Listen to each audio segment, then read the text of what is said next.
Alors d'une part, elle a été soutenue par Baudrillard qui a dit mais il a tout à fait raison de le dire, et ce qui est scandaleux, ce n'est pas ce qu'il a dit, mais c'est ce que les médias ont reporté, puisque les médias ont reporté dans leur quasi-totalité que Dieudonné avait dit que c'était la Shoah qui était une pornographie mémorielle, mais cette affirmation n'a aucun sens, d'une part, et il ne l'a jamais dit. Mais personne ne fait le procès des médias, ce qui est un peu dommage. Et Dieudonné avait d'autant plus raison de le dire. Alors, c'est vrai moi, je ne l'aurais pas dit comme ça. Il a dit c'est très violent, la pornographie mémorielle. Bon, c'est sûr que ça peut faire peur de voir ces images de morts et de morts de masse, notamment à des enfants. Moi, je connais des enfants qui font des cauchemars parce qu'on leur projette dans les collèges, voire dans les plus petites classes, des images de cadavres et autres. Bon, il y a un questionnement à avoir là-dessus. De là à parler de pornographie, c'est beaucoup, mais ça relève de la liberté d'expression malgré tout. Et voilà ce que dit, donc dans Le Temps des médias, une revue très intellectuelle sur la Shoah et les génocides, Pierre Nora, qui est plutôt un ennemi de Dieudonné en l'occurrence, je ne rentre pas dans les détails, un grand historien, voilà ce qu'il dit à la question « Qu'avez-vous pensé de la couverture médiatique du 60e anniversaire de la libération des camps ?» qui était ce qui a fait dire à Dieudonné c'est de la pornographie mémorielle. Voilà sa réponse. Pour moi, le plus frappant concerne les images de télévision. Durant quelques jours, en effet, nous avons été collectivement confrontés à un déluge d'images insoutenables qui donnait un sentiment à la fois d'écrasement, de simultanéité, de percussion tragique, un flot d'images d'horreur auxquelles personne ne pouvait échapper, devant lequel nul ne pouvait réagir. Après les émissions en direct d'Auschwitz, où le journaliste s'exprimait depuis la porte des camps, la mise en scène télévisuelle confinait même parfois à l'obscénité. Donc c'est encore le terme d'obscène qui est utilisé comme par Paul Thibault. Quand même intéressant. Donc finalement, tous ces intellectuels renommés et respectables rejoignent ce qu'a dit Dieudonné. D'ailleurs, il n'a pas été condamné pour cela. Et puis alors, on a reproché à Dieudonné de parler d'esclavage, du code noir, et d'en faire trop, et de faire concurrence des victimes. J'ai déjà dit que la concurrence des victimes, elle n'est pas le fait de Dieudonné. Il ne faut pas tout mélanger. Quand on commence à placer une souffrance au-dessus des autres, comme le dit très justement Thibault, c'est là où on organise la concurrence des victimes. Et quand Dieudonné dit « mais on ne parle pas du code noir », ben, il a raison. C'est un fait. C'est-à-dire que moi, on n'a pas appris à l'école le code noir. Je ne sais pas si on vous l'a appris, mais en France, on ne vous l'apprend pas. Et pour prendre encore un livre, excusez du peu, 800 pages, donc ça s'appelle Le règne de Louis XIV. C'est un grand historien, Olivier Chaline, qui a publié ça en septembre 2005, donc il y a vraiment peu de temps.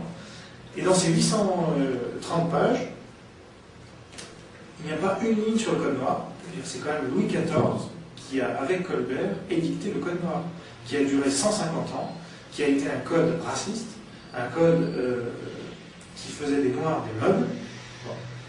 Je suis désolé, quand on en arrive là, on ne peut pas dire, ou au contraire, on peut qu'aller dans le sens de Dieudonné quand il dit mais on ne parle pas du code noir alors qu'on parle d'autres crimes contre l'humanité.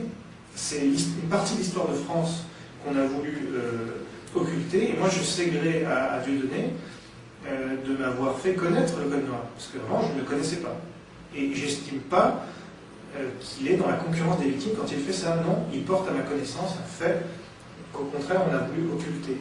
Et qu'il veuille faire, moi je le soutiens, quand il veut faire un film sur le code noir, je pense que c'est nécessaire et qu'il ne faut pas une fois de plus attendre que ce soit les Américains qui le fassent pour nous. Nous devons être maîtres de notre propre histoire, y compris au cinéma, qui est un vecteur, comme on le sait, très important.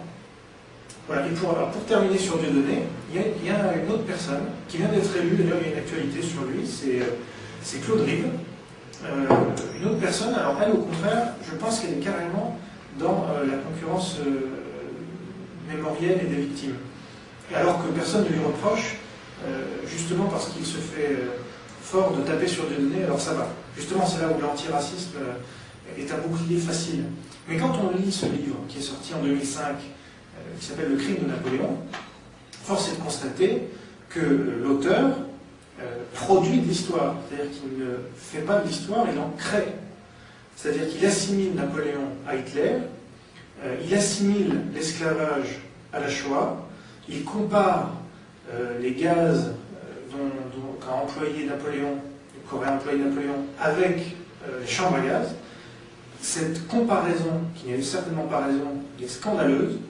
Or, cette personne qui est un universitaire, qui a fait l'école normale supérieure, n'est-ce pas, qui parle avec des mots pesés, ce que ne fait pas Dieudonné, mais il est lisse, et donc il est invité partout, il est porté au nu par beaucoup. Or, ce livre est proprement scandaleux. C'est celui-là que la communauté juive devrait cibler comme étant producteur d'antisémitisme, parce qu'il est judéomane. Alors ça, c'est bon pour Dieudonné, c'était un peu long. Non, non, du tout, mais est-ce qu'on peut revenir sur l'affaire Camus, parce que c'est quand même, là, il s'est quand même retrouvé stigmatisé, et je crois qu'il s'en est toujours pas relevé d'ailleurs. Bah, disons qu'il n'était pas très connu avant cette affaire, et que c'est l'opprobre qui l'a fait connaître. Donc, moi je l'ai vu récemment au Centre Georges Pompidou, il donnait une conférence, il y avait des gens, donc c'était intéressant. Mais c'est vrai que son honneur a été bafoué, il a été traîné dans la boue constamment pendant 3 mois, et régulièrement les antiracistes primaires se font fort de lui cracher à la figure, sans qu'il puisse se défendre, puisque je rappelle les faits. Donc il a osé écrire dans un journal que dans une radio de service public, on n'avait pas le droit de communautariser l'antenne. En l'occurrence, il visait, je crois, 4 ou 5 personnes françaises d'origine juive qui n'avaient comme thème, dans une émission pourtant d'ordre généraliste, que Israël, la communauté juive, etc. Donc, très sobrement, il s'est étonné de cette situation faite. Alors, tout le monde lui est tombé dessus, comme le nouvel antisémite. Alors, c'est là où on voit que le phénomène judéomane est un emballement ce serait intéressant au niveau psychiatrique et au niveau conformisme de masse d'analyser ce phénomène. Aujourd'hui, personne ne le fait. C'est triste, mais force est de constater que tout le monde était contre lui, sauf Alain Finkielkraut, qui est quand même le symbole aujourd'hui sur une personne à prendre comme symbole du philosémitisme et de l'antisémitisme, ça serait bien lui. Et pourtant, comme il le dit lui-même, son philosémitisme a été piétiné. C'est quand même pas rien, parce qu'on ne peut pas... Et il y a Elisabeth Lévy aussi qui défendait Renaud Camus, 2 personnes juives françaises qui savent de quoi elles parlent. Et donc, on a appris, lors d'une conférence qu'ont donnée Alain Finkielkraut et Louis Plenel, qui étaient vraiment opposés, que Louis Plenel avait refusé un droit de réponse à Renaud Camus, qui était mis en cause comme il a été qualifié de pire qu'Hitler, quand même, par Laura Adler, par exemple. Il faut le savoir. Eh bien, le droit de réponse de Renaud Camus a été refusé par Le Monde, qui le mettait pourtant en cause, sous prétexte que Renaud Camus disait la tentative de génocide qu'est la Shoah. Bon. Or, c'est quelqu'un qui est très attaché au terme, au sens. Il a écrit un livre qui est pour moi la Bible de l'antiracisme, qui s'appelle Du sens, et que je recommande particulièrement, qui est assez conséquent, mais c'est vraiment un des livres essentiels sur ce sujet. Il faut savoir que Simone Veil, par exemple, qui n'est pas n'importe qui quand on parle d'antisémitisme, a déclaré en 1996 à la télévision française, en parlant de Roger Garaudy, qu'il y avait eu tentative d'extermination. Bon, c'est quand même pas rien, c'est elle qui l'a dit, on ne peut pas la soupçonner de quoi que ce soit, en tout cas dans ce domaine. Norman Cohn, C-O-H-N, qui est un Anglais, je crois d'origine juive, mais qui a consacré toute sa vie à l'étude du génocide juif, et qui est très respecté au niveau international dans ce domaine, a parlé lui-même de tentative de génocide pour la Shoah. Donc, le fait qu'on instrumentalise comme cela et qu'on fasse peur finalement sur des termes comme tentative de génocide, parce que si on est attaché à l'étymologie, comme je pense l'être, comme Camus l'est plus que tous, je pense, effectivement, la Shoah est une tentative de génocide, puisque il n'y a pas eu un terme définitif au peuple juif, et heureusement. Simplement, le fait qu'on parle de tentative de génocide n'exclut pas le fait qu'il y ait une multiplicité d'homicides. Donc, voilà. On parle de régicide quand le roi est mort, et non pas quand il est menacé de mort. Mais là, en l'occurrence, la Shoah a bien eu lieu. et elle a représenté 6 millions d'homicides. Voilà. Donc Camus, moi je peux, c'est lui qui parle le mieux finalement de l'antiracisme, et si je peux citer une partie. Voilà ce qu'il dit. La référence au racisme est légitime, mais dans la plupart des cas, il y a du racisme et il faut le combattre. Mais c'est justement parce qu'elle est légitime et presque universellement reconnue comme telle, parce qu'elle a le soutien des meilleurs esprits, à cause de cette légitimité et de ce soutien entre tous précieux, qu'elle devient une arme. Une arme de discours et une arme de pouvoir, entre les mains et dans la bouche de ceux qui n'ont pas légitimité à s'en servir, ou qui s'en servent sans légitimité, et ce ne sont pas seulement les ambitieux, les paresseux aussi bien, et ceux qui veulent appartenir, c'est-à-dire parler comme il faut parler et penser comme il faut penser. Voilà. Continue, c'est écrit d'une coulée. Donc, mais voilà la synthèse de cette critique que je porte aussi, qui est de dire que finalement l'antiracisme c'est facile. Ça vous disculpe. Si vous traitez quelqu'un d'antisémite, comme tant l'ont fait à propos de Le Pen et d'autres, vous êtes parfait. Vous êtes la sainteté même. Mais c'est pas ça.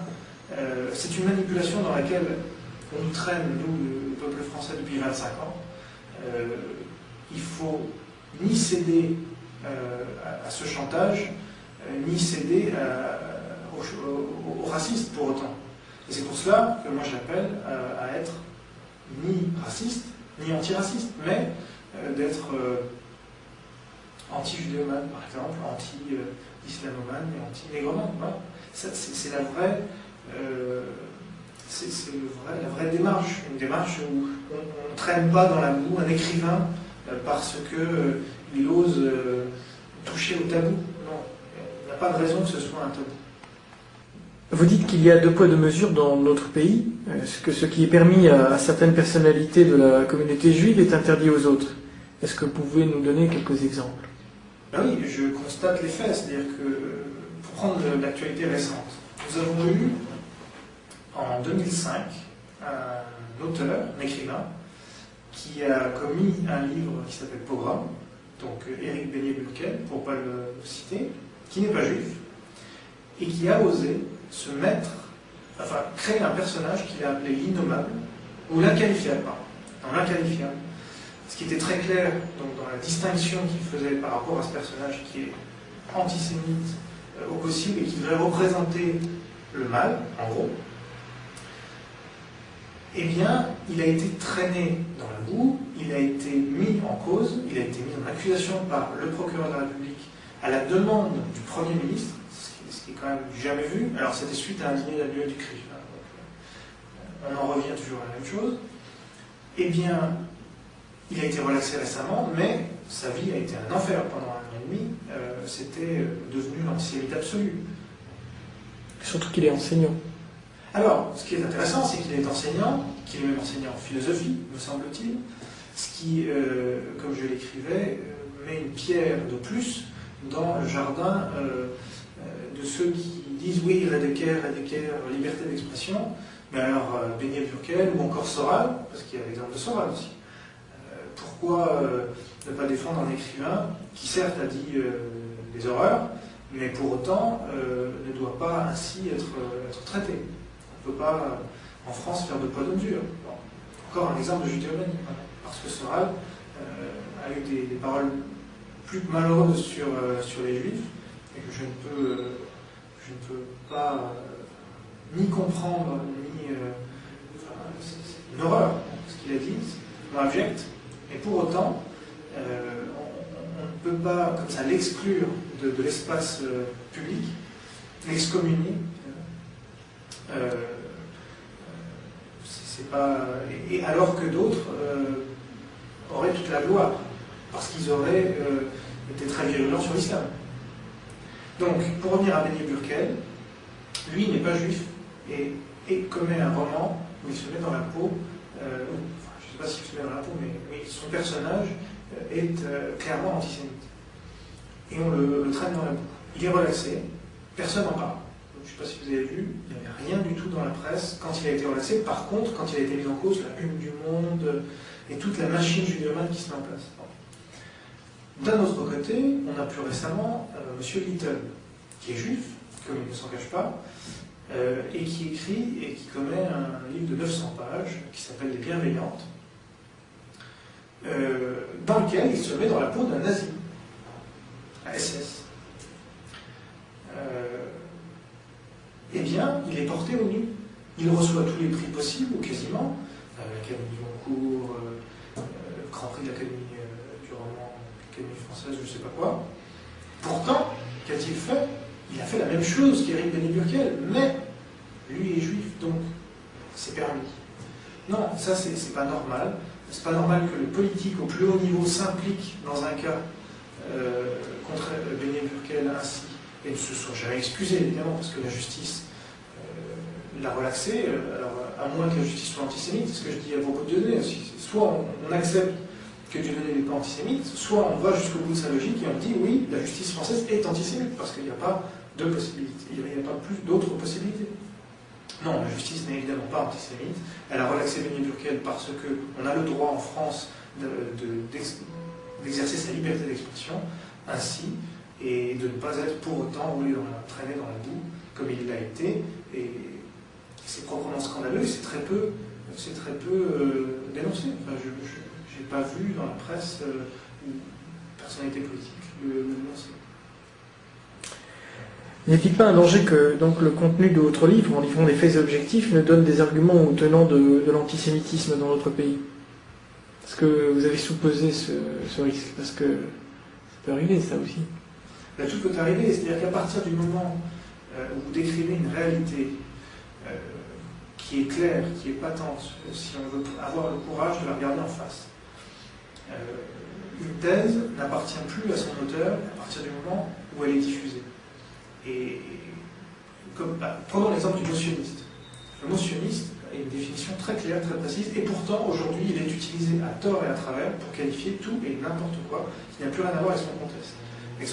Il n'est pas impossible, il est même peut-être envisageable, malheureusement je dirais, hélas, que le terme de judéomanie soit employé par négationnistes, révisionnistes, antisémites ou autres. Mais est-ce que c'est pour cela qu'on doit empêcher à cette thèse d'être débattue? Ne serait-ce que cela. Je dis non, évidemment, puisque si la thèse correspond à des faits, si j'ai démontré, comme je pense l'avoir fait, que la judéomanie existe, que la judéomanie va à l'encontre de nos principes républicains, que la judéomanie produit de l'antisémitisme, je ne vois pas pourquoi on n'en parlerait pas.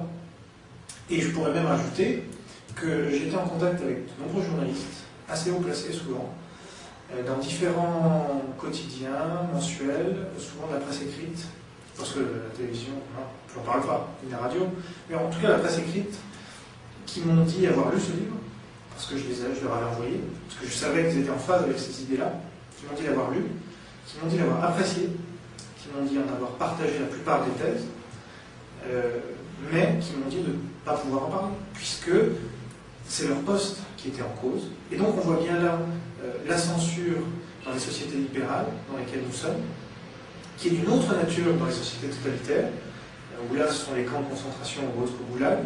Il ne faut pas pour autant croire que la censure n'existe pas dans notre pays, simplement elle a une autre teneur.